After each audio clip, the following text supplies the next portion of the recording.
Good afternoon, everyone. COE JJ Hospital welcomes all the participants for today's RDLS session. Today's topic is revised guidance on tuberculosis preventive treatment, that is TPT, for PLHIV under NACP. And the speaker is Dr. Saili Rane. Dr. Saili Rane, ma'am, is working as a medical officer with the ART Center at GGMC and Sir JJ Group of Hospitals, Mumbai, since the last 5 years. We welcome you, ma'am, for today's session and request you to start the session. Thank you, Shweta. Good afternoon, everybody. So today we are going to discuss the topic of revised guidelines on tuberculosis preventive treatment for PLHIV under NACP. So ह्या सेशनमध्ये आपण हे पाच गोष्टी बघणार आहोत की tuberculosis preventive treatment कशासाठी गरजेची आहे, कोणाला आपण टीबी प्रिव्हेंटिव्ह ट्रीटमेंट देतो, आपण ती टीपीटी कधी चालू करतो, त्या टीपीटी मध्ये कुठल्या प्रकारचे रेजिमेंट्स आहेत, ती चालू झाल्यानंतर किंवा ती चालू झाल्यानंतर आपण त्या पेशंटचं मॉनिटरिंग कसं करायचं आणि त्यांचं रिपोर्टिंग कसं करायचं इन आर सोच portal as well as white cards आणि निक्शन. So why tuberculosis preventive treatment. आता टीबी प्रिव्हेंटिव्ह ट्रीटमेंट का गरजेची आहे, तर टीबी प्रिव्हेंटिव्ह ट्रीटमेंट म्हणजे काय की एक किंवा एकापेक्षा जास्त अँटी ट्युबरक्युलोसिस ड्रग्स जेव्हा आपण देतो with the intention of preventing the development of a TB disease, म्हणजे टीबीचा आजार डेव्हलप होण्यासाठी जर आपल्याला प्रिव्हेंट करायचं असेल तेव्हा जेव्हा आपण एक किंवा एकापेक्षा जास्त अँटी ट्युबरक्युलोसिस ड्रग्स देतो त्याला आपण म्हणतो ट्युबरक्युलोसिस प्रिव्हेंटिव्ह ट्रीटमेंट. आता कोणाला दिली जाते, आपल्या केसमध्ये ही टीबी प्रिव्हेंटिव्ह ट्रीटमेंट आपण टीबी बॅक्टेरियाने इन्फेक्टेड झालेल्या लोकांना देतो किंवा एक्सपोज झालेल्या लोकांना देतो किंवा the people who are at a higher risk of developing TB disease, ज्याच्यामध्ये PLHIV हे कंपोनेंट येतात. The TB preventive treatment is considered as one of the most critical public health measure to protect both individuals and the community from TB. TPT is one of the key interventions to achieve the NTB target. आता जे NTEPचं जे target आहे 2025चं, त्याच्यामध्ये ते achieve करण्यासाठी TPT हा एक महत्वाचा घटक आहे. आता TPT इन PLHIV कशासाठी, की ट्युबरक्युलोसिस प्रिव्हेंटिव्ह ट्रीटमेंट PLHIV मध्ये कशासाठी देतो आपण.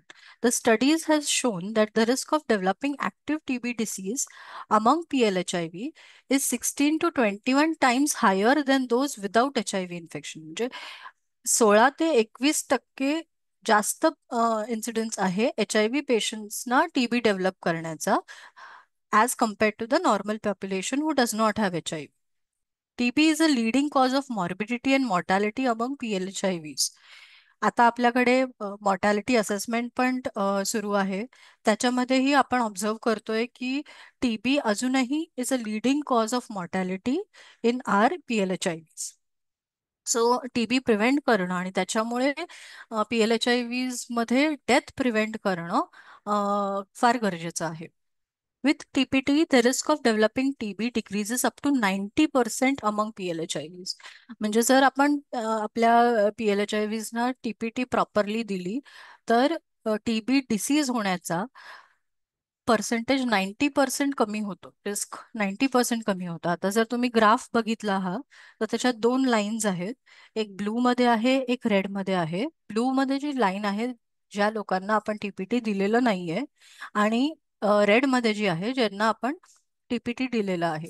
ह्या ग्राफवरनं आपल्याला एक आयडिया येते की 37% रिडक्शन इन TB मॉर्टॅलिटी आहे ज्यांच्यामध्ये आपण PLHIV ना ज्यांना आपण TB प्रिव्हेंटिव्ह ट्रीटमेंट दिलेली आहे. सो TPT कसं काम करतं, तर TB प्रिव्हेंटिव्ह ट्रीटमेंट कसं काम करतं. सो आता हे 4 एक्झाम्पल्स दिलेले आहेत ज्याप्रमाणे TPT TB बॅक्टेरियाला बॉडीमधनं एलिमिनेट करतो. की आता फॉर एक्झाम्पल इंटरफेरॉन अल्फा जो रिस्पॉन्स आहे, बॉडीचा जो रिस्पॉन्स आहे, त्याला बूस्ट करतं, म्हणजे त्याला जास्त ताकद देतं की ते टीबी बॅक्टेरियाशी किंवा टीबी अँटीजेनशी फाईट करू शकतील. किंवा INH सारखे जे ड्रग्ज आहेत, जे टीबी बॅक्टेरियाचे जे सेल वॉल्स आहेत ते बनू देत नाहीत, ज्याच्यामुळे ते टीबी बॅक्टेरिया मरतात. किंवा रिफॅम्पिसिन आहे, रिफामायसिन आणि पायरेझोनामाइड आहेत, जे स्टेरलायझिंग ऍक्टिव्हिटी आहे ज्यांची, ज्याच्यामुळे टीबी टीपीटीची रेजिमेन सुद्धा शॉर्टर होते ज्या कारणामुळे.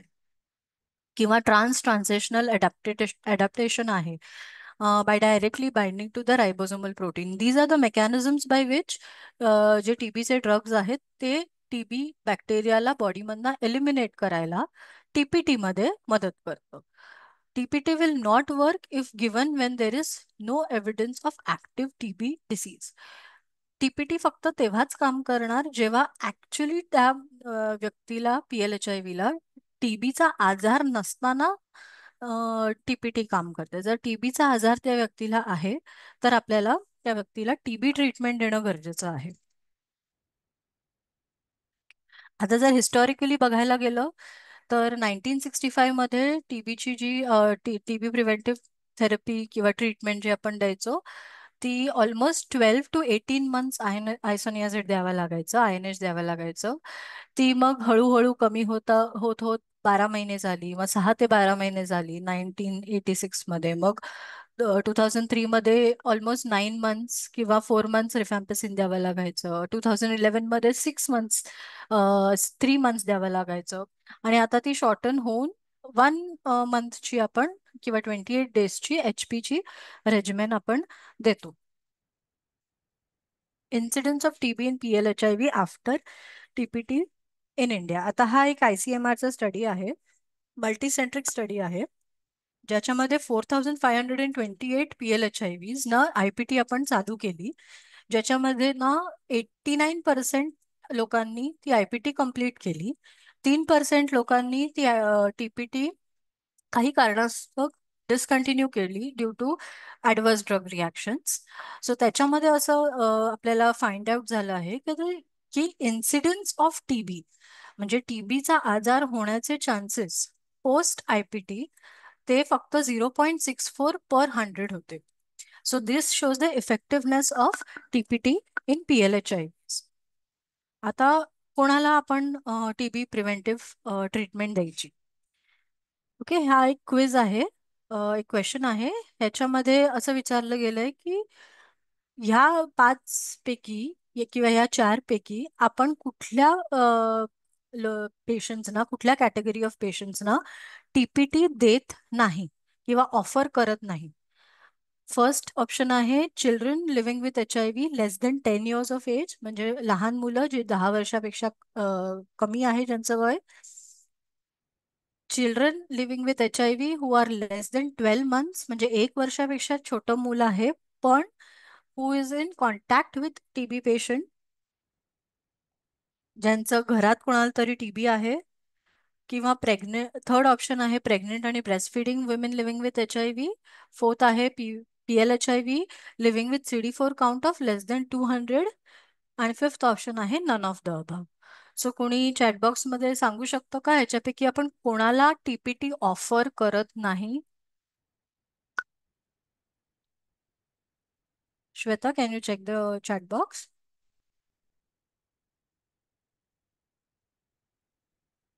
Shweta, am I audible? Yes ma'am, yes. काही रिस्पॉन्सेस आले चॅटबॉक्स मध्ये किंवा अनम्यूट करून पण बोलू शकतात पार्टिसिपेंट्स. ओके, ऑप्शन 5 येते. Okay, so good. The concept आहेत क्लिअर बरेचसे, म्हणजे म्हणजे आपण पुढे बघू. हा, याच्यापैकी कोणाला कोणाला आपण TPT द्यायची आहे? Adults and adolescents more than 10 years of age, childrens age more than 12 months, 1 वर्षापेक्षा जास्त, infant age less than 12 months who are in contact with the TB patient. Additionally, children who successfully completed treatment for TB disease, म्हणजे secondary prophylaxis हे children मध्ये advise केलेलं आहे. या नवीन revised guidelines प्रमाणे. So TPT is to be offered. कधी offer करतो आपण? Ruling out of TB disease. म्हणजे हा महत्वाचा पॉइंट आहे की त्या PLHIV-ला टीबीचा आजार नसला पाहिजे, तरच आपण त्याला टीपीटी ऑफर करतो. आणि TPT should be given regardless of ART. म्हणजे ART सुरू झाली आहे की नाही, regardless of that. Regardless of pregnancy म्हणजे प्रेग्नंट वुमेनला सुद्धा देतो. प्रिव्हियसली ट्रीटेड टीबी असेल त्या लोकांना सुद्धा आपण टीपीटी देतो. इम्युनोसप्रेशन असेल, जे आपले PLHIVs येतात, and availability of test for TB infection. म्हणजे जर टीबी इन्फेक्शनसाठी काही टेस्ट करण्यासाठी काही अवेलेबिलिटी नसेल कुठल्या पेरिफेरल हॉस्पिटलमध्ये, त्या लोकांना सुद्धा आपण टीपीटी ही ऑफर करतो. आता second question is the test for TB infection is not requirement for initiating TPT among PLHIV. म्हणजे टीबी आहे की नाही याची test is not required before starting TPT. हे ट्रू आहे की फॉल्स आहे?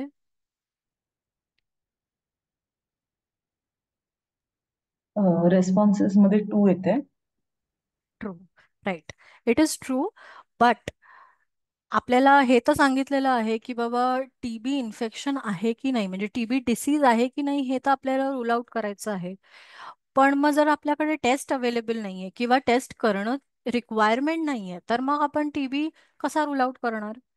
सो आपल्या ह्याच्यामध्ये 4S स्क्रीनिंग आपण करतो, which is very common at ART centre at every station. From CCC to the medical officer to the pharmacist, we do 4S screening for all PLHIV who attend our centers. Okay.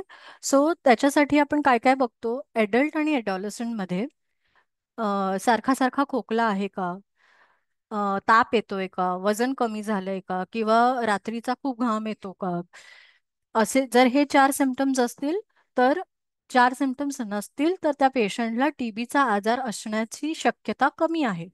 मग त्या पेशंटला आपण TPT offer करू शकतो.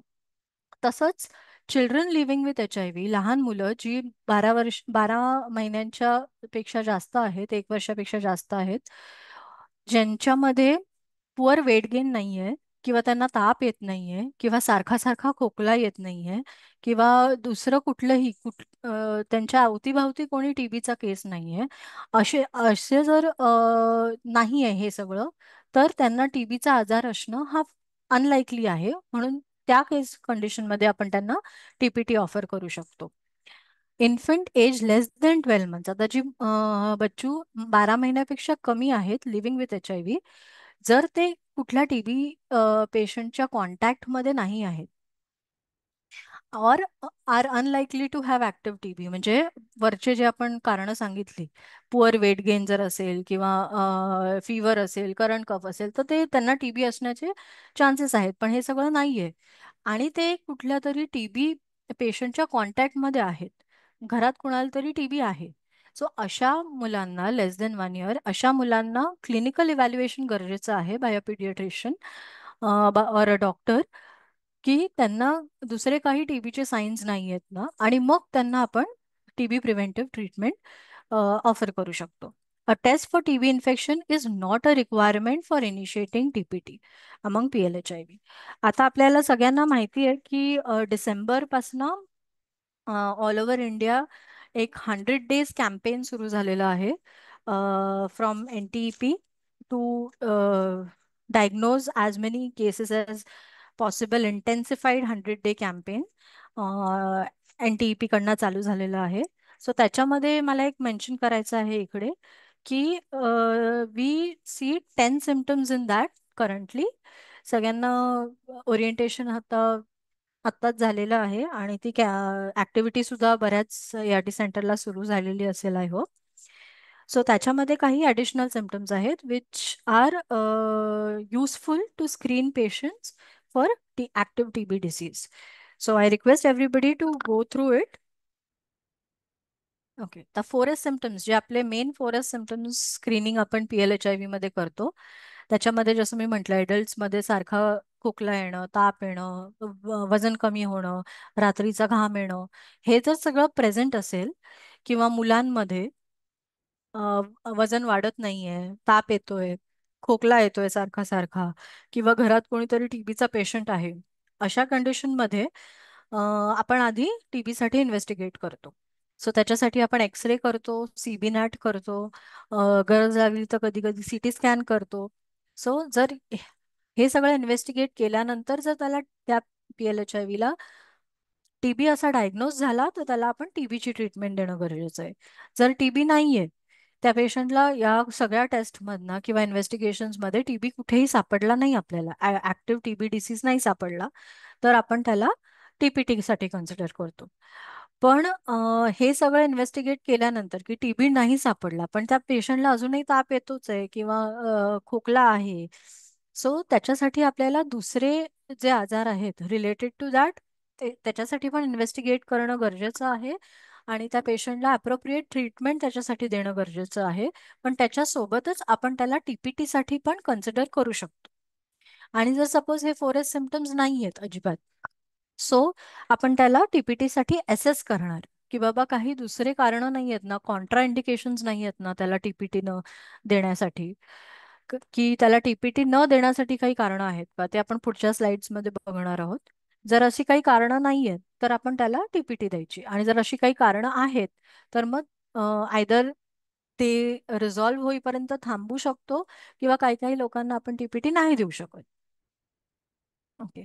आता हे जे आपले 4S सिम्पटम्स आहेत त्याच्यावरती जो स्टडी झाला होता, त्याच्याप्रमाणे या 4S सिम्पटम स्क्रीनिंगची sensitivity is around 85% and specificity is around 53%.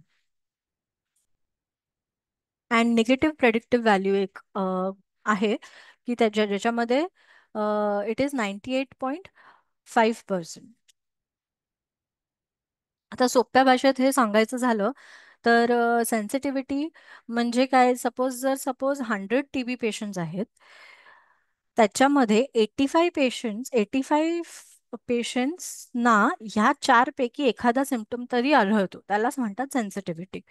Okay. आणि निगेटिव्ह प्रेडिक्टिव्ह व्हॅल्यू म्हणजे आपण काय म्हणू शकतो की 100 पेशंट्स आहेत जे 4S साठी निगेटिव्ह आहेत, तर त्यांच्यापैकी 98 पेशंट्सना TB होण्याची शक्यता नाहीये.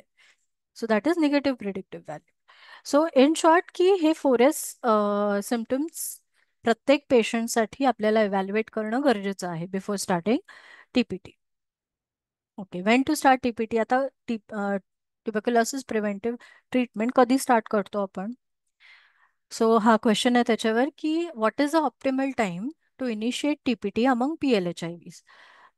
फर्स्ट ऑप्शन आहे त्याच्यामध्ये आफ्टर 3 मंथ्स, 3 महिन्यानंतर, ART चालू झाल्यानंतर 3 महिन्यानंतर. सेकंड ऑप्शन आहे की त्याचा पहिला व्हायरल लोडचा रिझल्ट अवेलेबल आपल्याकडे असेल तेव्हा. थर्ड ऑप्शन आहे की CD4 काउंट त्याचा 200च्या वरती गेल्यानंतर in PLHIV with advance disease, ज्यांना आपण म्हणतो, जर 200च्या खाली असेल तर आपण त्याला ॲडव्हान्स HIV डिसीज म्हणतो. त्यांच्यामध्ये जर 200च्या वरती गेल्यानंतर आपण TPT चालू करतो का after fourth option is after PLHIV has tolerated CPT वेल, की बाबा सेप्ट्रॉन प्रोफेलेक्सिस जी आपण त्याला देतो ती वेल टॉलरेट झाल्यानंतर TPT चालू करतो, की fifth option is directly start both ART and TPT at the same time. So तुम्ही चॅट बॉक्स मध्ये सांगू शकता तुम्हाला काय वाटतं, कधी TPT चालू केली पाहिजे?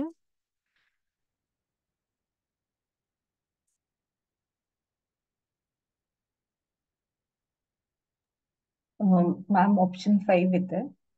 Okay. So yes, start both ART and TPT at the same time. So ह्याच्यामध्ये एक स्टडी केला गेला होता ब्राझील, साऊथ आफ्रिका आणि बॉस्नियामध्ये, की TPT एकटं TPT देणं किंवा ART अलोन देणं किंवा TPT आणि ART सोबत देणं, हे 3 क्रायटेरिया होते ज्याच्यामध्ये TBचं रिस्क रिडक्शनचं पर्सेंटेज त्यांनी काढलं आहे. सो ह्याच्यामध्ये सगळ्यात जास्त percentage risk reduction ART plus TPT दिल्यानंतर होतं. So the combined use of TPT and ART is associated with restoration of tuberculosis specific immunity and has shown to benefit both TB prevention and mortality, particularly among PLHIV with advanced HIV disease. So only thing that you need to consider before giving TPT or before offering TPT is just to evaluate की त्या पेशंटला PLHIV ला आता currently टीबीचा आजार आहे का, म्हणजे TB disease आहे का, ऍक्टिव्ह टीबी डिसीज आहे का. Wien should be the TPT initiated, कधी चालू करायची, तर newly registered patient both ART and TPT at the same time एकाच वेळेला चालू करू शकतो जर तुम्ही त्याला ऍक्टिव्ह टीबी साठी ऍक्टिव्ह टीबी एक्सक्लूड केलेला आहे तर. PLHIV ऑलरेडी ऑन ट्रीटमेंट म्हणजे ऑलरेडी ART वरती आहे आणि त्याला प्रिव्हियसली TPT नाही दिली गेली आहे, त्या पेशंटला आपण TPT ॲट द अर्लिएस्ट सुरू करायची. ओके. आता कॉन्ट्राइंडिकेशन, जसं मी मगाशी म्हटलं, काही कॉन्ट्राइंडिकेशन्स आहेत ज्याच्यामध्ये आपण TPT नाही देत. सो पहिलं तर व्हेरी ऑब्व्हियस आहे की बाबा जर त्याला ऍक्टिव्ह टीबीचा आजार आहे तर त्याला आपण कॉन्ट्राइंडिकेशन नाही देत. That is the only absolute contraindication. Absolute म्हणजे त्याच कंडिशनमध्ये अजिबात TPT देत नाही, कारण आपण त्याला टीबीची ट्रीटमेंट देतो. सो त्याला टीबी प्रिव्हेंट करण्याची ट्रीटमेंट देण्याची गरज नाहीये, कारण त्याला ऑलरेडी टीबीचा आजार झालाय. सो त्याचे काही उपयोग होणार नाही आपल्याला टीबी प्रिव्हेंटिव्ह ट्रीटमेंट देऊन. Second contraindication is active hepatitis, म्हणजे आता त्याला लिव्हरचा काही इश्यू आहे की बाबा LFTs इन्क्रीज्ड आहेत, और त्याला hepatitis B hepatitis C diagnosed आहे, त्याच्यासोबत त्याला ऍक्टिव्ह हेपेटायटिस ज्याच्यामुळे झाला आहे, किंवा रेग्युलर आणि हेवी अल्कोहोल कन्झम्पशन आहे ज्याच्यामध्ये पण हेपेटायटिस होऊ शकतो. जर अशी कंडिशन आहे, science and symptoms of peripheral neuropathy म्हणजे हातापायाला मुंग्या येणं किंवा नर्व डॅमेज होणं, जे दुसऱ्या कुठल्या कंडिशनमुळे होऊ शकतं, जसं की डायबिटीजमध्ये होतं. सो अशा कुठल्या कंडिशनमुळे जर त्याला ऑलरेडी डायग्नोज पेरिफेरल न्यूरोपॅथी आहे तर आपण डिफर करू शकतो TPT isoniazid based. PLHIV who has completed DRTB treatment, आता ज्यांनी ऑलरेडी MDR ची treatment, multi drug resistant treatment ची कम्प्लीट केलेली आहे, त्यांना आपण आपली TPT देऊन उपयोग नाहीये, कारण ती काम नाही करत, कारण ऑलरेडी ते त्या ड्रग्सना, जी आपण ड्रग्स TB प्रिव्हेंटिव्ह ट्रीटमेंटमध्ये यूज करतो, त्यांना ऑलरेडी ते रेझिस्टंट आहेत. Concurrent use of other hepatotoxic medications, हे पण आपण it's a judgement call of medical officers की बाबा तो दुसरं काही हेपॅटोटॉक्सिक मेडिकेशन्स घेतोय का नाही घेते, आणि जर घेतोय तर त्याचा त्याच्या लिव्हरवरती आता सध्या काही इफेक्ट आहे का नाहीये ते बघून आपण TPT देऊ शकतो. त्याच्यासाठी मेडिकल हिस्ट्री पेशंटची घेणं गरजेचं आहे. जर पेशंटना ऑलरेडी काही एलर्जी आहे किंवा नोन हायपर सेन्सिटिव्हिटी आहे, सपोज INH ची किंवा रिफॅम्पिसिनची, याच्या आधी, तर आपण ते कन्सिडर करणं गरजेचं आहे TPT द्यायच्या आधी.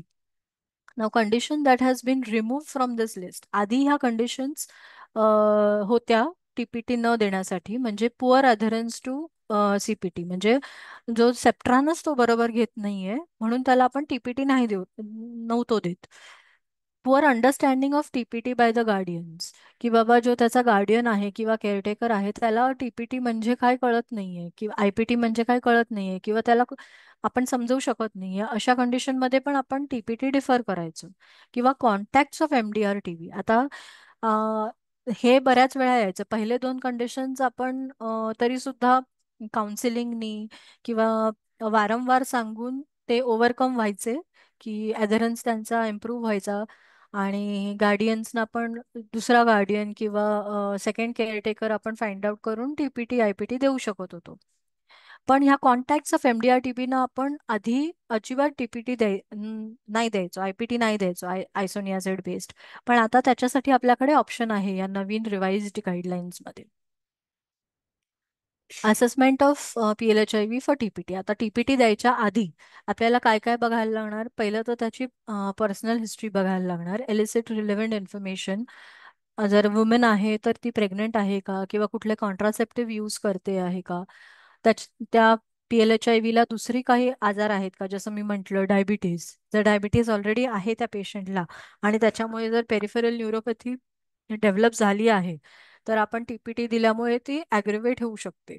सो त्याची आपल्याला हिस्ट्री घेणं गरजेचं आहे, किंवा दुसरे काही कोमॉर्बिडिटीज, जसं म्हटलं हेपेटायटिस B हेपेटायटिस C हे आहेत का, की ज्याच्यामुळे लिव्हरवरती काही ऑलरेडी परिणाम झालेला आहे, ज्याच्यामुळे आपण टीपीटी थोडं कॉशियसली द्यावी लागेल. हे सगळं आपल्याला त्यांची हिस्ट्री घेतल्यावर कळेल. किंवा सबस्टन्स अब्यूज आहे का, अल्कोहोल आहे, जसं अल्कोहोल आहे, ओरल किंवा इंजेक्टेबल ड्रग्ज आहेत. आता इंजेक्टेबल ड्रग्सचं इंटरॅक्शन आहे पुढे, सो ते पण आपल्याला एलिसिट करणं गरजेचं आहे. हिस्ट्री ऑफ मेडिकेशन म्हणजे तेच हेपॅटोटॉक्सिक मेडिकेशन दुसरे काही चालू आहेत का, काही एलर्जी आहे का ऑलरेडी. लिव्हर फंक्शन टेस्ट, आता LFTs आर नॉट मॅन्डेटरी, म्हणजे त्या पेशंटचे LFT असलेच पाहिजे टीपीटी चालू करायच्या आधी असं नाही. पण अगेन तुम्हाला थोडंफार जजमेंट कॉल आहे हा, की बाबा जर त्याला काही साईन्स अँड सिम्पटम्स आहेत लिव्हर फेलियरची, जसं yellowish discolouration of sclera, that is the commonest thing, की बाबा डोळे पिवळे तुम्हाला दिसत आहेत त्याचे, so that is an indication की त्याचे बाबा LFTs डिरेंज असू शकतात. सो त्या कंडिशनमध्ये तुम्ही म्हणू शकता की हा बाबा LFTs येईपर्यंत आपण थांबूया टीपीटी देण्यासाठी. सो ते आपल्याला हिस्ट्री आणि क्लिनिकल एक्झामिनेशन केल्यानंतर आपल्याला एक अंदाज येतो.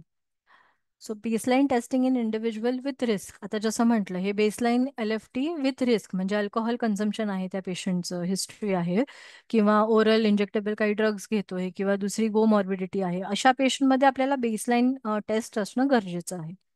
नाव अबनॉर्मल बेसलाईन LFTs चे जे रिझल्ट्स आहेत की SGPT SGOT more than 3 times, more than equal to 3 times of the upper limit in presence of symptoms, म्हणजे त्या पेशंटला काही सिम्पटम्स आहेत आणि त्याच्यासोबत जर LFTs are derange more than 3 times, more than equal to 3 times of the upper limit of the normal, ते आपण अबनॉर्मल LFTs कन्सिडर करतो, किंवा more than equal to 5 times the upper normal limit in absence of symptoms, म्हणजे symptoms नाही आहेत आणि 5% 5 times जास्त आहे त्यांचे LFTs upper normal level. So त्या लोकांना आपण बेसलाईन अबनॉर्मल कन्सिडर करतो आणि क्लिनिकल जजमेंट हे रिक्वायर्ड आहे या कंडिशनमध्ये. आता काय काय आपण टीपीटीचे रेजिमेंट्स आहेत जे आपण देऊ शकतो किंवा रेकमेंडेड आहेत NSCP मध्ये. सो आता ओके, आता what is the most preferred TPT regimen for PLHIV more than 13 years of age under NSCP. आता आपण सध्या काय देतोय सगळ्या ॲडॉलसंट आणि एडल्ट्सना adolescent more than 13 years? 1 HP देतोय, 3 HP देतोय, 6H देतोय, 4R देतोय, की 6 लिव्होफ्लॉक्स देतोय. 1 HP is 1 month of INH and rifapentine. H is INH isoniazid and P is rifapentine. So 1 महिन्याचं INH रिफापेंटिन देतोय, 3 महिन्याचं INH रिफापेंटिन देतोय, 6 महिन्याचं INH देतोय, का 4 महिन्याचं रिफॅम्पिसिन देतोय, का 6 महिन्याचं लिव्होफ्लॉक्स देतोय सध्या आपण? मॅम ऑप्शन 1 येत आहे चॅट बॉक्समध्ये. येस, आपण आता सध्या त्यांना ज्या पेशंट्सना मोर देन 13 years आहेत त्यांना most preferred TPT is 1 HP. हा आता OM आहे जो सगळ्यांना मिळालाच असेल NSCPच्या अंडर मे महिन्यात आलेला, ज्याच्यामध्ये तुम्हाला कुठल्या कॅटेगरीच्या PLHIVजना काय TPT द्यायची आहे रेजिमेन ते दिले. आता पुढे बघू आपण त्याच्यामध्ये. PLHIV more than 13 years of age, more than equal to 13 years of age and older, त्यांच्यामध्ये आपण isoniazid and rifapentine daily once daily डोसमध्ये देतो for 28 days, which is called as 1 HP. ह्याच्यामध्ये INHचा डोस इज 300 mg अँड रिफापेंटिनचा dose is 600 mg. ह्याच्यामध्ये रिफॅपेंटिन देतोय आपण, पण ह्याच्यामध्ये DTGचं डोस ॲडजस्टमेंट करायची गरज लागत नाही. आता PLHIV less than 13 years of age, 13 वर्षापेक्षा खाली, pregnant woman, breast feeding women living with HIV, किंवा PLHIV जे प्रोटीएज इनिबिटर्स वरती आहेत, जसे LPVR, ATVR, दारुनावीर, रिटोनावीर, या 3 पैकी जर कुठल्याही रेजिमेनवर PLHIV आहे तर त्याला आपण अजूनही आयसोनियाझिड बेस्ड म्हणजे INH based once daily treatment देतो, TPT देतो for 6 months. That is 300 mg of INH every day for 6 months. Okay, आता 1 HP कशासाठी? आता जसं आपण हिस्टॉरिकली बघितलं की 18 महिन्यापासून आता ते 1 महिन्यापर्यंत आलंय. सो हे जे मॉडिफिकेशन्स आहेत TPT मध्ये, IPT मध्ये, हे काही ट्रायल्सनी आलेले आहेत, काही स्टडीजने आलेले आहेत. त्याच्यापैकी ही एक ब्रीफ स्टडी आहे, TB ट्रायल आहे. Phase 3 evaluation of efficacy of 1 HP. त्याच्यामध्ये 3000 PLHIVs ना more than 12 years of age ज्यांना फॉलोअप केलं होतं 3.3 इयर्स पर्यंत, मीडियन ऑफ 3.3 इयर्स. त्यांच्यामध्ये टीबी इन्सिडेन्स जेव्हा 1 HP दिलं गेलं आणि जेव्हा 9 मंथ्स ऑफ INH दिलं गेलं, त्याच्यामध्ये फारसा टीबी इन्सिडेन्समध्ये फरक नाहीये. ज्याच्यामध्ये इन्सिडेन्स उलट 1 HP मध्ये कमी होता रादर देन 9H.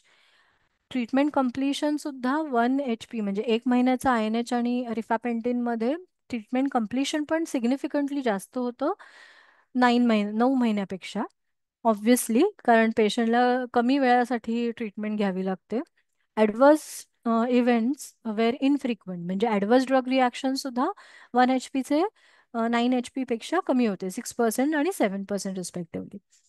दुसरी स्टडी आहे तायवानची. It is a retrospective study, म्हणजे ज्याच्यामध्ये एफिकसी 1 HP आणि 3 HP ची त्यांनी बघितली ऑन इन्स्टी बेस्ड, म्हणजे आपले DTG बेस्ड रेजिमेनवर. त्याच्यामध्ये पण सिमिलर कम्प्लिशन रेट्स होते दोघांमध्ये, 1 मंथमध्ये पण आणि 3 मंथ्समध्ये पण. ज्याच्यामध्ये 1 मंथचे completion rates were better and 100% viral suppression होतं दोन्ही ग्रुप्समध्ये. TPT regimen for PLHIV having contact with drug resistant TB. आता जसं आपण म्हटलं की आधीच्या गाईडलाईन्स प्रमाणे आपण MDR TBच्या कॉन्टॅक्ट्सना, PLHIV with contact of MDR TB, आपण त्यांना TPT नाही द्यायचो.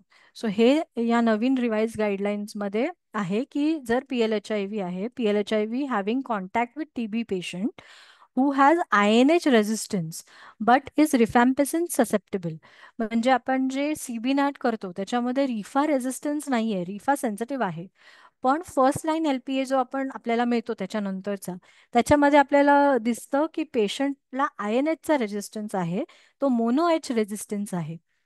सो अशा पेशंटचे जे कॉन्टॅक्ट आहेत PLHIV, त्यांना आपण INH बेस्ड TPT देऊन चालणार नाही, कारण त्यांचा जो कॉन्टॅक्ट आहे त्या PLHIVला ज्याच्यापासून TBचं इन्फेक्शन होण्याचे चान्सेस आहेत, त्याच पेशंटला INH चालत नाही, म्हणजे त्याच TB पेशंटला INH चालत नाही. म्हणजे जो बॅक्टेरिया त्या PLHIVच्या आतमध्ये गेलाय त्याच्यावरती INH काम करत नाहीये.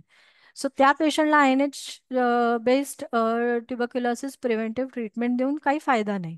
मग अशा पेशंटमध्ये आपल्याला रिफॅम्पिसिन बेस्ड 4 महिन्याची ट्रीटमेंट द्यावी लागते. आणि दुसरं कॅटेगरी आहे की PLHIV having contact with TB patient who has MDR और रिफॅम्पिसिन रेजिस्टन्स. आता PLHIVच्या कॉन्टॅक्ट जो TBचा आहे त्या TB कॉन्टॅक्टला MDR TB होता, म्हणजे रिफॅम्पिसिन सुद्धा रेजिस्टन्स होतं, पण फ्लुरोक्विनोलोन ससेप्टेबल होतं, म्हणजे लिव्होफ्लॉक्स, मॉक्सिफ्लॉक्स हे ससेप्टेबल होतं. अशा PLHIVला आपल्याला 6 महिन्याची लिव्होफ्लॉक्सची ट्रीटमेंट द्यावी लागेल. पण ह्याच्यासाठी डॉक्युमेंटेशन हे आपल्याला गरजेचं आहे की त्या TB पेशंट, त्या PLHIVचा जो TBचा कॉन्टॅक्ट आहे त्याला ऍक्च्युअल लिव्होफ्लॉक्स फ्लोरोक्विनोलोनचा ससेप्टेबल आहे नाही आहे. म्हणून proper documentation of history of TB, त्या पेशंटचं पण डॉक्युमेंटेशन, प्रिव्हियस हिस्ट्री ऑफ TBचं पण डॉक्युमेंटेशन, आणि त्याच्या फॅमिली मेंबर्स किंवा क्लोज कॉन्टॅक्ट्स जे आहेत ज्यांना TB झालेला असू शकतो पास्टमध्ये किंवा करंटली असू शकतो, त्यांचं डॉक्युमेंटेशन आणि ड्रग रेझिस्टन्स असणं आपल्याकडे गरजेचं आहे. So 1 HP. 1 HP हा ऑप्शन मेडिसिन्स काय काय आहे त्याच्यामध्ये, जसं मी म्हटलं, isoniazid and rifapentine. So eligibility काय आहे की वय, age more than 13 years of age, equal to more than 13 years of age, except pregnant women and patients on PI based regimen. ह्या दोन कॅटेगरीजमध्ये, ह्या दोन कॅटेगरी ऑफ PLHIVs मध्ये आपल्याला ही 1 HP देता येत नाही. एलिजिबिलिटी झाली. आता ड्युरेशन 28 दिवसासाठी देतो. Total doses in the course is 28. Frequency once daily, म्हणजे दिवसातना एकदा देतो. ती व्यक्ती प्रेग्नेंट नसली पाहिजे. If women living with HIV आहे तर ती प्रेग्नेंट नसली पाहिजे. प्रेग्नन्सी एलिमिनेट करायची आधी. इंटरॅक्शन विथ ART ते 1 HP जे आहे, जे आपण जसं म्हटलं PI बेस्ड रेजिमेंट मध्ये नाही देऊ शकत, नेव्हिरेपिन सोबत नाही देऊ शकत आणि टॅफ सोबत नाही देऊ शकत. टिनोफोविर, अॅलाफेनामाइड ज्याला म्हणतो ड्रगला, त्याच्यासोबत नाही देऊ शकत. डोस ॲडजस्टमेंट TDF जे टिनोफोविर आपल्या प्रोग्राममध्ये यूज होतो त्याच्यासोबत डोस ॲडजस्टमेंटची गरज नाही आहे. इफावेरिन्सच्या रेजिमेन बरोबर डोस ॲडजस्टमेंटची गरज नाही आहे. DTG आणि रॅल्टाग्राविर बरोबर सुद्धा डोस ॲडजस्टमेंटची गरज नाही आहे, म्हणजे त्या पेशंटमध्ये आपण 1 HP देऊ शकतो. ॲडव्हर्स ड्रग रिॲक्शन्स काय असू शकतात? हेपॅटोटॉक्सिसिटी. म्हणून लिव्हर हेपॅटोटॉक्सिसिटी आधीपासून जर हेपेटायटिस असेल तर आपण नाही देत, कारण हे पण हेपॅटोटॉक्सिक आहेत. हायपरसेन्सिटिव्हिटी, rash, GI upset, orange discoloration of body fluids. This is also one of the most important point while counseling for TPT and especially rifampicin based TPT, की पेशंटला हे सांगणं गरजेचं आहे की there might be specially urine orange कलरची होते आणि होऊ शकते हे 28 दिवस तुम्ही ही ट्रीटमेंट घेताय म्हणून हे ब्लड किंवा असं काही नाहीये, आता पेशंट घाबरतात बरेच. Absorption peak concentration is increased Wien given with meals. म्हणजे जेवणासोबत घेतलं तर GI अपसेट पण कमी होतं आणि कॉन्सन्ट्रेशन पण जास्त होतं. ओके, आता हे डोसेज फॉर्म्स. आता हे आपल्याकडे या प्रकारच्या डोसेजेसमध्ये हे ड्रग्ज अवेलेबल आहेत. आता INH आणि रिफापेंटिनचा जो वन्स डेलीचा डोस आहे, आपल्याकडे फिक्स डोस कॉम्बिनेशनमध्ये 300 mg ऑफ INH आणि 300 mg ऑफ रिफापेंटिन असं आपल्याकडे एक कॉम्बिनेशन आहे. त्याच्यानंतर रिफापेंटिन 300 mg सेपरेट टॅबलेट येते. आपल्याला रिफापेंटिनचं 600चा डोस आहे दिवसाला, लक्षात ठेवायला लागेल. सो FDC मधली एक टॅबलेट द्यायची आणि जर रिफापेंटिन 300 असेल तर अजून एक टॅबलेट द्यायची, म्हणजे दिवसाला 2 टॅबलेट होणार TPTच्या. जर तुमच्याकडे रिफापेंटिन 150 mg आहेत तर FDCची एक टॅबलेट आणि रिफापेंटिनच्या 2 टॅबलेट्स असे 3 टॅबलेट्स होणार.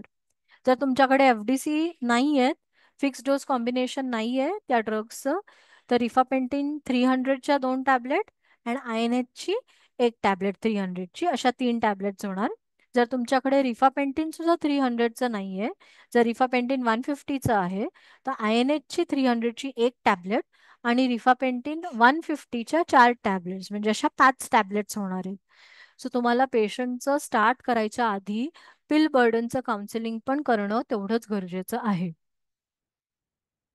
6H. आता हे 6 महिन्याची आयसोनियाझेटची जी आपण ट्रीटमेंट देत होतो आधीपासनं आपल्या प्रोग्राममध्ये IPT तरी हीच देत होतो. सो आता मात्र ती रेजिमेन कोणासाठी ठेवायची आहे तर PLHIV <13 years जे बच्चूज <13 years आहेत, ज्यांचं वय <13 आहे त्यांच्यासाठी, ज्या प्रेग्नेंट लेडीज आहेत, ब्रेस्ट फीडिंग लेडीज आहेत त्यांच्यासाठी, आणि जे प्रोटीएज इनहिबिटर्सवर जे पेशंट्स आहेत त्यांच्यासाठी आपण ही ट्रीटमेंट आता देतो. 6 months isoniazid once a day tablet, total doses 180, safe in pregnancy. ART सोबत कुठल्याही ART सोबत काही इंटरॅक्शन नाहीये. सगळ्यात जास्त ॲब्झॉर्प्शन एम्प्टी स्टमकवर होतं आणि 50% रिडक्शन इन पीक कॉन्सन्ट्रेशन, म्हणजे फॅटी फॅटी मील्स बरोबर जर घेतली तर 50% त्याचं ॲब्झॉर्प्शन कमी होऊ शकतं. आता हा डोसेज चार्ट तर गाईडलाईन्समध्ये आहेत सगळ्यांकडे, त्यांच्या वेट अनुसार त्यांना किती टॅबलेट्स द्यायच्या आणि टोटल डोस किती गेला पाहिजे. ओके, इथे खाली एक लाईन आहे की non availability of pyridoxine should not be a reason to withhold TB preventive treatment. बऱ्याच वेळा काय होतं की कधी कधी पायरिडॉक्सिन नावाची जी विटामिन B आहे, B6 आहेत, जे आपण ह्याच्यासोबत देतो 6H सोबत, कारण आपण INH 6 महिन्यासाठी देतो, आयसोनियाझिड 6 महिन्यासाठी देतोय. सो त्याचे साईड इफेक्ट म्हणजे जे हातापायाला मुंग्या येणं, पेरिफेरल न्यूरोपॅथी होऊ शकते INH मुळे, आणि एवढ्या लॉंगर ड्युरेशनसाठी देतोय म्हणून आपण ॲज अ प्रिव्हेन्शन म्हणून आपण पायरिडॉक्सिन ही टॅबलेट त्याच्यासोबत देतो 50 mg. पण ती जर अवेलेबल नाही आहे फॉर एनी रिझन तर आपण त्या व्यक्तीला INH द्यायचं नाही किंवा TPT द्यायचं नाही असं नाहीये. TPT आपण चालू करायची जेव्हा आपल्याला पायरिडॉक्सिन चा स्टॉक मिळेल किंवा अवेलेबिलिटी होईल तेव्हा आपण पायरिडॉक्सिन सुरू करू शकतो. किंवा जर त्या पेशंटला अगदीच महिन्याभर 2 महिन्यात INH घेतल्यानंतर जर हातापायाला मुंग्या वगैरे असं तो कंप्लेंट करत असेल, तर आपण त्यांना मेडिसिन OPD मधनं वगैरे ऍडवाइस करू शकतो पॅरिडॉक्सिन घ्यायला. आता 4 आर 4 महिन्याची रिफॅम्पिसिनची जी ट्रीटमेंट आहे, जी आपण ह्याच्या आधी तरी आपल्या प्रोग्राममध्ये आपण कधी दिलेली नाहीये. त्या पेशंट्सना आपण PLHIV कोण कोण एलिजिबल आहे ह्याच्यासाठी, तर जे मी म्हंटल मोनो एच INH रेझिस्टन्स जे आहे, जे PLHIV किंवा ज्यांना पहिला TB झाला आहे आणि ज्याच्यामध्ये त्यांना INH रेझिस्टंट असा ट्युबरक्युलोसिस त्यांना होता, मोनो एच होता, आणि त्यांना आपल्याला आता TPT द्यायची आहे. त्या केसेसमध्ये आपण INH किंवा रिफापेंटिन बेस्ड न देता रिफॅम्पिसिनची 4 महिन्याची ट्रीटमेंट द्यायची आहे.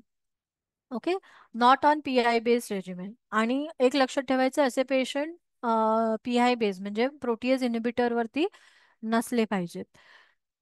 डोलुटाग्राव्हिर आणि अशी ट्रीटमेंट देताना जर ते डोलुटाग्राव्हिर सुद्धा त्या ट्रीटमेंट ART मध्ये इन्क्लुडेड आहे आपल्या, तर अशा पेशंटना डोलुटाग्राव्हिरचा 50 मिलीग्रामचा ट्वाइस डेलीचा डोस आपल्याला द्यावा लागणार आहे. जसं आपण TB मेडिसिन सोबत द्यायचो, कारण त्याच्यामध्ये रिफॅम्पिसिन द्यायचो आपण, तेव्हा जसं आपण 50 मिलीग्राम एक्स्ट्रा द्यायचो तसं इथे द्यायचं. ओके, प्रेग्नेंट वुमनमध्ये पण देऊ शकतो.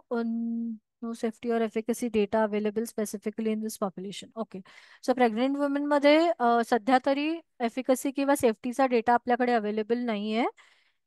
सो ते आपण एक्सपर्ट ओपिनियन घेऊन देऊ शकतो. Interaction with ART contraindicated in all PIs, म्हणजे प्रोटीएज इनिबिटर्स बरोबर नाही देऊ शकत. नेव्हिरेपिन, मोस्ट NNRTI, स्टॅफ ह्याच्यासोबत नाही देऊ शकत. DTG रॅल्टाग्राव्हिरचा डोस ऍडजस्ट करून देऊ शकतो. आणि TDF IFA मध्ये काही इंटरॅक्शन नाहीये. ओके, आता हे 6 मंथ्स लिव्होफ्लॉक्स ही सुद्धा आपण फारशी आपल्या प्रोग्राममध्ये आधी TPT दिलेली नाहीये. ही आपण कोणाला द्यायची? Contact with MDR TB patients, rifampicin resistance but fluoroquinolone sensitive. आता इकडे आपण त्याच PLHIV ना ही रेजिमेन द्यायची ज्यांचा TB कॉन्टॅक्ट आला आहे एका MDR TB पेशंट सोबत. त्या पेशंट्सना आपण रिफॅम्पिसिन रेझिस्टन्स आहे आणि त्यांना फ्लोरोक्विनोलोन सेन्सिटिव्ह आहे अशा पेशंट्सना द्यायची 6 महिन्यासाठी लिव्होफ्लॉक्स. 180 टोटल डोसेस होतात.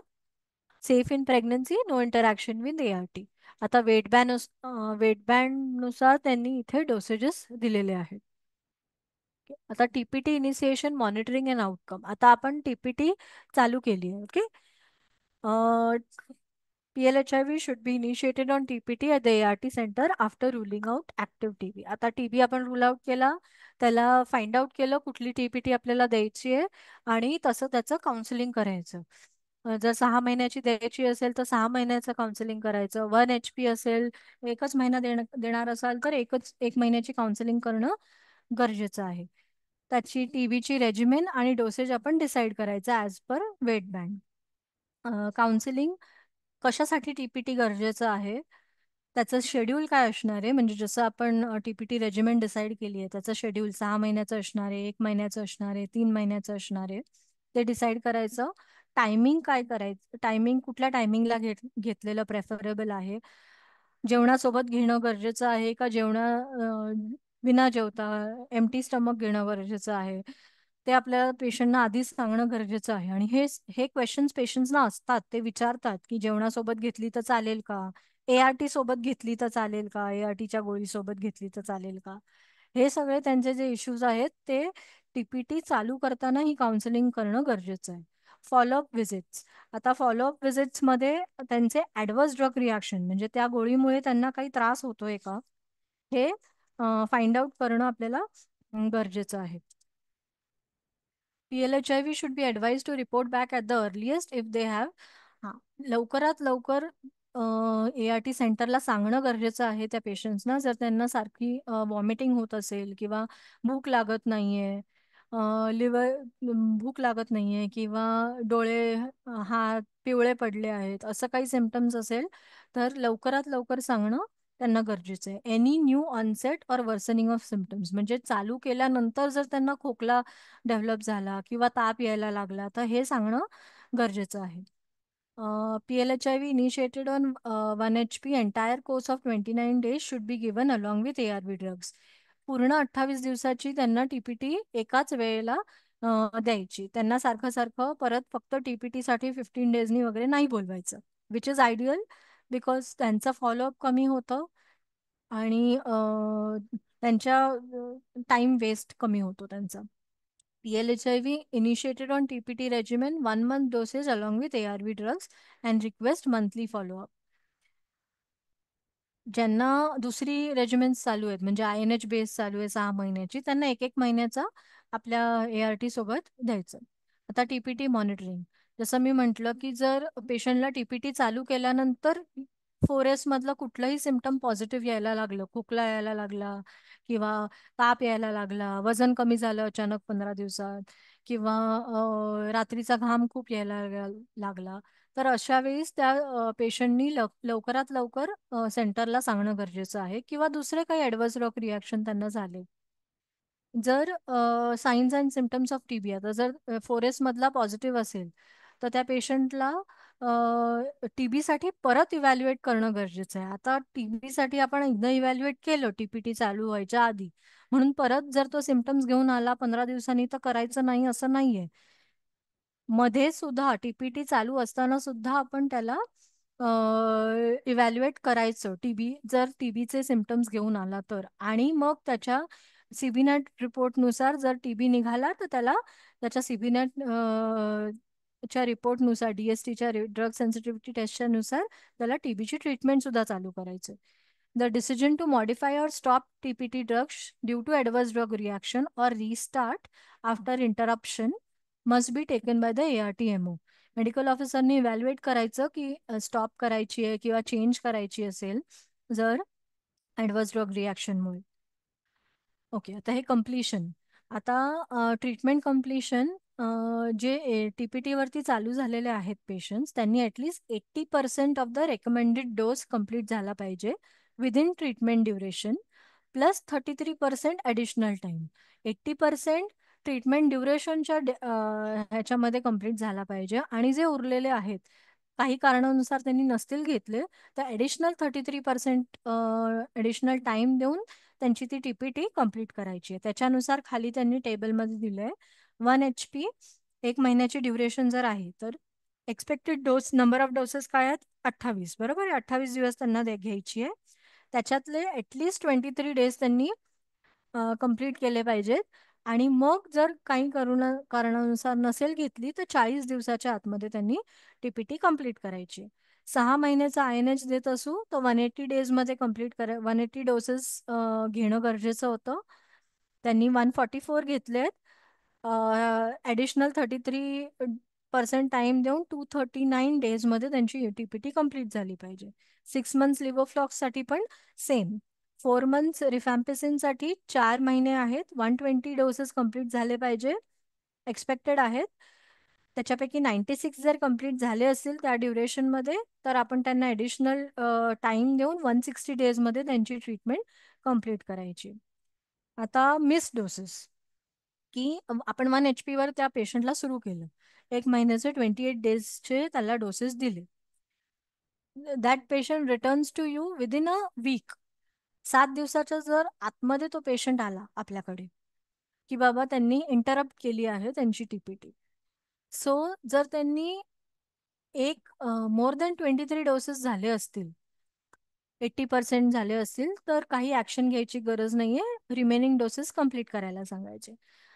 जर 23 डोसेस पेक्षा कमी घेतले असतील तर टीपीटी लगेच सुरू करायला सांगायची, रिझ्यूम करायला सांगायची आणि जे मिस डोसेस आहेत ते टोटल डोसेसमध्ये नंतर ऍड करायचे आणि मॅक्झिमम 6 हफ्त्यामध्ये ते कम्प्लीट झाले पाहिजे.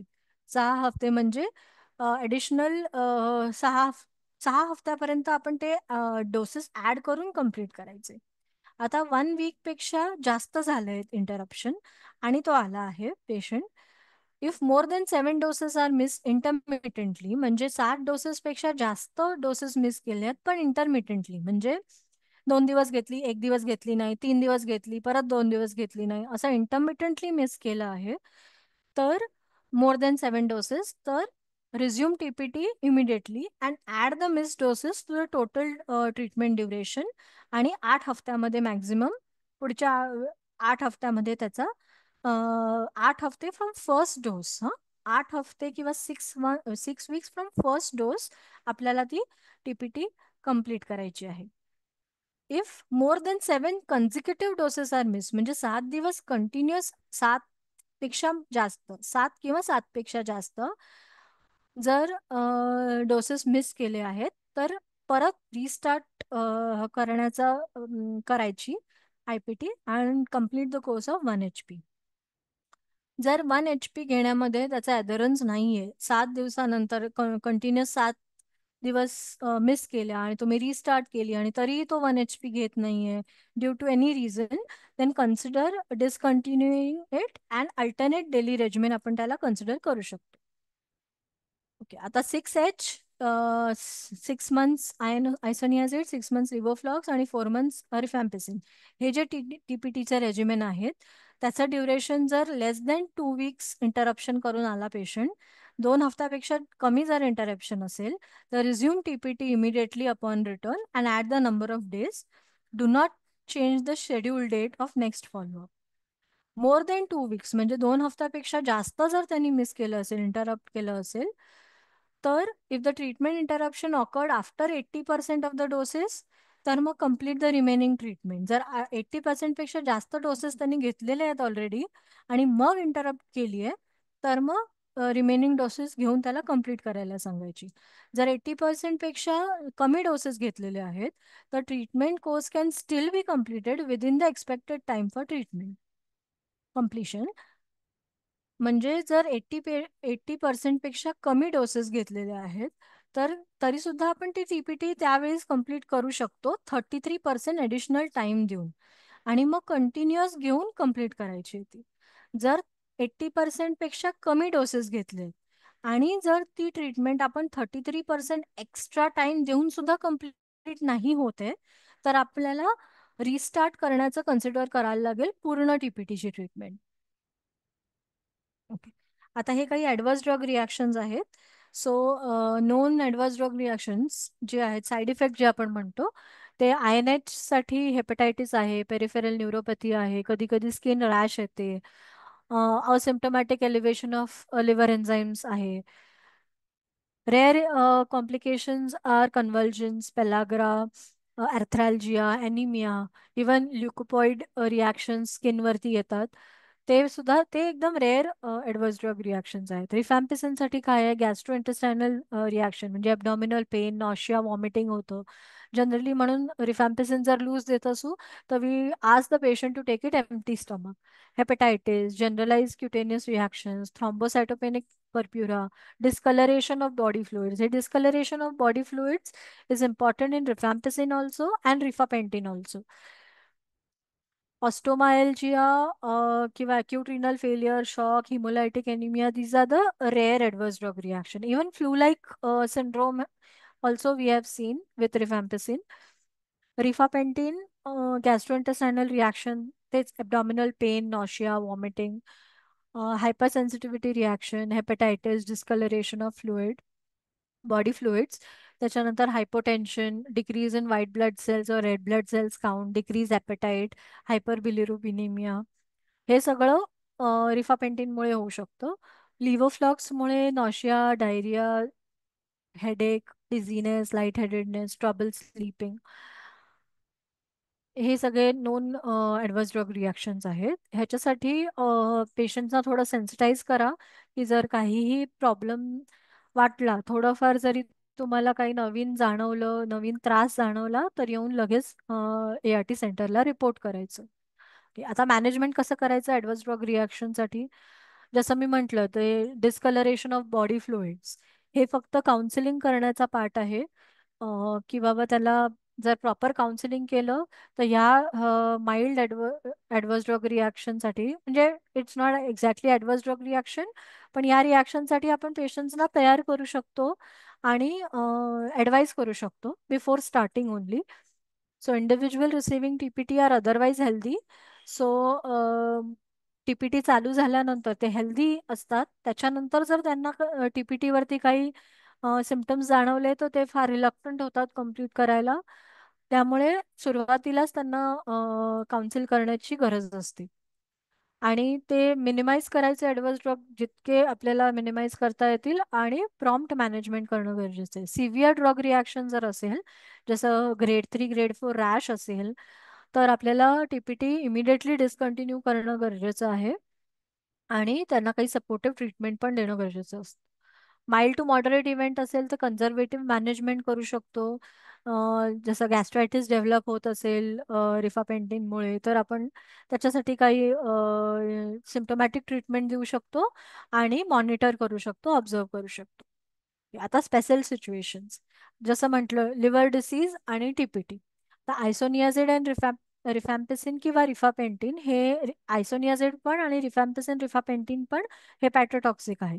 सो बेसलाईन जर OTPTs are more than 3 times the upper normal limit आणि त्या पेशंटला काही सिमटम्स आहेत, तर आपण टीपीटी नाही देत. आणि जर पेशंटला काही सिमटम्स नाही आहेत पण त्याचे जर OTPTs are more than 5 times equal to or more than 5 times the upper normal limit, तर आपण ते सेटल डाऊन होईपर्यंत टीपीटी थांबवतो. त्याचे जे कॉजेस आहेत ते इव्हॅल्युएट करणं गरजेचं आहे, ज्याला आपण हेपेटायटिस अक्यूट हेपेटायटिस म्हणतो. कशामुळे आहे तो अक्यूट हेपेटायटिस ते फाइंड आउट करून त्याचं ट्रीटमेंट करणं गरजेचं आहे. Acute hepatitis including acute viral hepatitis, म्हणजे HBsAg मुळे, हेपेटायटिस बी, हेपेटायटिस सी याच्यामुळे झालेला जो व्हायरल हेपेटायटिस असेल अक्यूट कंडिशनमध्ये, सो त्या कंडिशनमध्ये पण आपल्याला टीपीटी थांबवावी लागते. सो ते रिझॉल्व्ह झाल्यानंतर आपण चालू करू शकतो. स्पेसिफिकली ते सांगायचं झालं तर हेपेटायटिस सीचं जे इन्फेक्शन आहे, ज्याच्यासाठी आता ट्रीटमेंट दिली जाते आणि it is curable. So rifamycins including rifapentine can decrease a concentration of many directly acting ARVs. आता जे DAA ड्रग्ज आपण यूज करतो हेपेटायटिस सीचं इन्फेक्शन क्युअर करण्यासाठी, ते ड्रग्सचं जे ॲब्झॉर्प्शन आहे किंवा कॉन्सन्ट्रेशन आहे ते या रिफॅम्पिसिन्स किंवा रिफापेंटिनमुळे कमी होऊ शकतं, ज्याच्यामुळे ते ड्रग्स काम करणार नाहीत आणि HCV बरा होणार नाही, किंवा त्याच्यावरती HCV व्हायरसवर ते ड्रग्स काम नाही करणार, रेझिस्टन्स डेव्हलप होऊ शकतो. सो अशा कंडिशनमध्ये आपल्याला टीपीटी ती त्या रिफॅम्पिसिन किंवा रिफापेंटिन बेस्ड टीपीटी नाही देऊ शकत आपण अशा कंडिशनमध्ये. So either differ TPT till completion of HCV treatment. HCV ची ट्रीटमेंट जी 3 महिन्याची देतो आपण ती कम्प्लीट होईपर्यंत थांबा, किंवा दुसरं रेजिमेन चूज करू शकता तुम्ही, जसं की 6H रेजिमेन आपण त्यांना देऊ शकतो. Patients living with chronic hepatitis B जो आहे त्याच्यामध्ये 6H आणि 1H both are well tolerated. जर ऍक्टिव्ह हेपेटायटिस नसेल, क्रोनिक हेपेटायटिस असेल, तर तुम्ही 1H सुद्धा त्यांच्यामध्ये 1HP सुद्धा त्यांच्यामध्ये देऊ शकता आणि वेल टॉलरेटेड आहे. आता इम्पेअर्ड रिनल फंक्शन जे आहे, हे कुठलेही ड्रग्ज जे आहेत आयसोनियाझिड किंवा रिफॅम्पिसिन रिफापेंटिन, हे किडनीद्वारा एक्सक्रीट होत नाही, हे लिव्हरद्वारा किंवा बिलियरी सिस्टमद्वारा एक्सक्रीट होतात. सो किडनी डिसीज ज्यांना आहे, CKD पेशंट्स आहेत, त्यांच्यामध्ये काही डोस ॲडजस्टमेंटची गरज लागत नाही. Pregnancy and TPT. TPT is again not contraindicated in pregnancy. Pregnant आहे म्हणून त्याला टीपीटी द्यायची नाही असं नाहीये, त्यांना देऊ शकतो. फक्त रिफापेंटिन बेस्ड टीपीटी नाही देऊ शकत, कारण ॲडिक्वेट डेटा नाही आहे त्याच्या एफिकसी आणि सेफ्टीसाठी. पण INH आणि rifampicin based are safe in pregnancy. ते अँटीनेटल केअरमध्ये किंवा पोस्टनेटल केअरमध्ये दोन्ही पिरियडमध्ये चालू करू शकतो. या पेशंट्समध्ये जसं आपण INH देणार आहोत, त्यामुळे 6 मंथसाठी देणार आहोत, त्यामुळे पायरिडॉक्झिन, व्हिटॅमिन B6 सप्लिमेंटेशन देणं गरजेचं आहे. There is limited data on efficacy, जसं म्हटलं एफिकसी अँड सेफ्टी फॉर रिफापेंटिन, म्हणून 1HP आपण प्रेग्नन्सीमध्ये नाही देत. Contraception and TPT. आता ज्या विमेन लिव्हिंग विथ HIV आहेत, ज्या करंटली प्रेग्नंट नाही आहेत पण हु आर मॅरिड,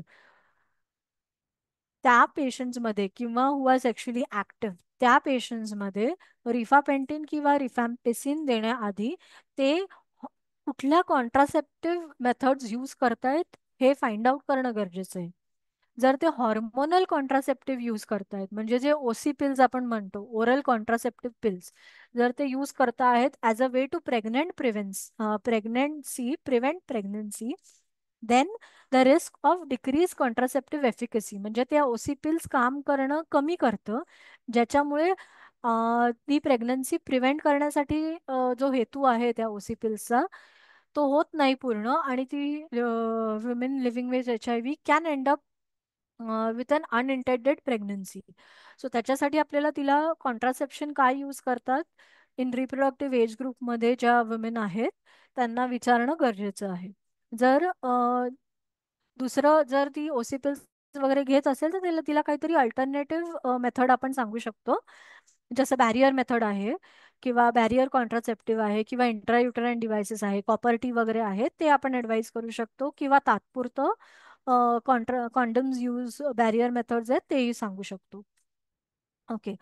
जर त्यांनी काही इम्प्लांटेशन केलेलं आहे कुठल्या हॉर्मोनल कॉन्ट्रासेप्टिव्हचं, सो जे एव्हरी 8 वीक्स चेंज करावं लागतं इम्प्लांट, ते त्यांना आयदर हायर डोस ऑफ एस्ट्रोजनवाला इम्प्लांट घ्यावं लागेल, किंवा एव्हरी 8 वीक्स ते चेंज करावं लागेल. जे क्लिनिशियनकडनं कन्सल्टेशन करून करायला लागेल, पण त्याची काउन्सिलिंग किंवा त्याचं गायडन्स देणं आपल्याला गरजेचं आहे. In women having hormonal contraceptive implants, the interval of replacing the implants may need to be shortened from 12 weeks to 8 weeks. हा, जनरली 12 वीक्स मध्ये जर ते इम्प्लांट चेंज करत असतील तर 8 वीक्स मध्ये करण्याची गरज लागू शकते अशा पेशंट्सना, जे रिफॅम्पेसिन आणि रिफापेंटिन बेस्ड टीपीटीवर आहेत त्यांना. नाव babies born to mother with TB disease and TPT. आता न्यूबॉर्न, जर तो बेबी बच्चू नॉट चांगलं नाहीये, म्हणजे बरं नाहीये त्या बेबीला, असं दिसतंय की ही इज नॉट वेल, तर त्याला लवकरात लवकर एका स्पेशलिस्ट किंवा पिडियाट्रिशियन कडे पाठवून त्याचं क्लिनिकल इव्हॅल्युएशन करणं गरजेचं आहे ऍक्टिव्ह टीबीसाठी. जर नवीन न्यूबॉर्न बच्चू चांगला आहे, वेल आहे, त्याला काही दुसरे सिमटम्स नाहीये, म्हणजे वेट गेन बरोबर होतोय, कफ नाहीये, फीवर नाहीये, ताप येत नाहीये, असं काही नाहीये, तर TPT can be considered. Start 6H, म्हणजे 6 महिन्याचं INH देऊ शकतो विथ पायरिडॉक्सिन. त्याचा डोस चार्ट आपल्याकडे अवेलेबल आहे गाईडलाईन्समध्ये. If a mother is taking anti TB drugs, जर मदर टीबी पॉझिटिव्ह आहे आणि ती AKT वर आहे, तर तिला ब्रेस्ट फिडिंगसाठी कॉन्ट्राइंडिकेशन नाहीये, ती ब्रेस्ट फीड करू शकते with proper practices, like using a mask, mask लावून, कफ एटिकेट्स, हे सगळं फॉलो करून ती ब्रेस्ट फिडिंग करू शकते. TPT among people who use drugs, आता जसं आपण म्हटलं, इंट्राव्हेनस ड्रग युजर्स जे आहेत त्यांच्यासाठी आपण ओपिओइड सबस्टिट्यूशन थेरपीज देतो, OST ज्याला म्हणतात, ज्याच्यामध्ये मिथॅडोन किंवा ब्युबिप्रोफेन देतो आपण, ब्युबिनॉर्फिन देतो आपण. त्याच्यामध्ये रिफॅम्पिसिन बेस्ड टीपीटी जी आहे विथ OST, आता 1 HP किंवा 4 hour, 1 month ऑफ रिफॅम्पिसिन, रिफापेंटिन आणि INH, किंवा 4 months ऑफ रिफॅम्पिसिन. जेव्हा ही आपण रेजिमेंट्स कन्सिडर करत असतो तेव्हा आपल्याला ओपिओइड विड्रॉवल सिमटम्स चं आपल्याला मॉनिटरिंग करावं लागतं, आणि अदर ॲडवर्स रिॲक्शन्स काही होत आहेत का तेही बघावं लागतं. त्याच्याच सोबत आपल्याला मेथॅडोन आणि ब्युबिनॉर्फिनचा डोस सुद्धा इन्क्रीज करावा लागतो इन केस ऑफ रिफामायसिन्स, कारण त्याचं ते लेसन द रिस्क ऑफ, जर डोस जास्त वाढवला तर विड्रॉल सिमटम्सचं रिस्क कमी होतं. किंवा best option is you can consider 6H, 6 महिन्याची आयसोनियाझिड थेरपी आपण यूज करू शकतो with careful monitoring of liver toxicity, कारण हे already are these patients, intravenous drug users are already more prone for hepatotoxicity, so त्यांच्यामध्ये लिव्हर टॉक्सिसिटी मॉनिटर करावी लागते. Use drug should never be taken as a blanket rationale for denying TPT, म्हणजे फक्त intravenous drug user आहे म्हणून त्याला आपण TPT देणार नाही असं नाही करू शकत आपण. ओके. रेकॉर्डिंग अँड रिपोर्टिंग, आता टीपीटी दिल्यानंतर आपण कुठे रेकॉर्ड करतो, सोच पोर्टलमध्ये सुद्धा आपल्याकडे टीपीटीचं रेकॉर्डिंग आहे की TPT status weather he started on TPT, completed on TPT, stopped on TPT, restarted असे आहेत. स्टार्ट डेट आहे, एंड डेट आहे, रिस्टार्ट डेट आहे. त्याच्यामध्ये आपल्याला अपडेट करायचं आहे. आणि व्हाईट कार्डमध्ये सुद्धा आपल्याकडे ग्रीन बुक मध्ये सुद्धा ट्रीटमेंट पार्टमध्ये जिथे आपण ARVsचे ट्रीटमेंट लिहितो तिथे आपल्याला टीपीटीची कम्प्लीट ट्रीटमेंट लिहिणं गरजेचं आहे. कुठला ड्रग देतोय, कुठल्या डोसेजमध्ये देतोय आणि दिवसातनं किती वेळा देतोय हे सगळं लिहिणं गरजेचं आहे. फक्त टीपीटी 28 डेज लिहिणं नाही चालणार, लिहून नाही चालणार. आपल्याला डोसेज सकट आपल्याला लिहिणं गरजेचं आहे. तसंच व्हाईट कार्डमध्ये सुद्धा आपल्याकडे नवीन व्हाईट कार्ड्समध्ये तर निक्षय एंट्री सुद्धा आहे, निक्षय ID सुद्धा आहे. कारण आता टीपीटी हे जे रिवाइज्ड गाईडलाईन्स आले आहेत त्याच्यामध्ये आपल्याला आता निक्षय पोर्टलमध्ये सुद्धा टीपीटीची एंट्री करणं गरजेचं आहे आणि केली जाते टीपीटी देण्यासाठी. तर निक्षय ID लिहिण्यासाठी पण आपल्याकडे व्हाईट कार्डमध्ये प्रोव्हिजन्स आता केलेली आहे. तसंच टीपीटीचं येस नो आणि डोसेजेस आहेत ते सुद्धा व्हाईट कार्डमध्ये आपल्याला एंट्री करायचे. Okay, action points for states. हे जेव्हा OM आलं होतं तेव्हा किती ड्रग्ज होते स्टेटकडे, किती एलिजिबल आहेत पेशंट त्याच्या लिस्ट काढून NTEP किंवा TB ऑफिसर्स सोबत कोऑर्डिनेट करून टीपीटी रोल आउट झालं होतं. So thank you. श्वेता, कोणाला काही क्वेश्चन्स असतील तर प्लीज चॅट बॉक्समध्ये टाका, नाहीतर मग माईक अनम्यूट करून विचारू शकता. Thank you so much, ma'am, for facilitating this important session. कुणाचे काही प्रश्न असतील तर प्लीज तुम्ही अनम्यूट पण आता करू शकता. माईक ऍक्सेस दिलेला आहे.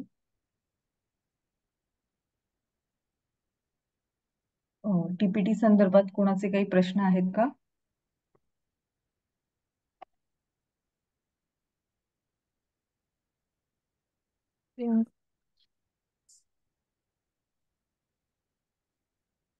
Ma'am, I don't think there are any questions. Thank you so much for facilitating this session.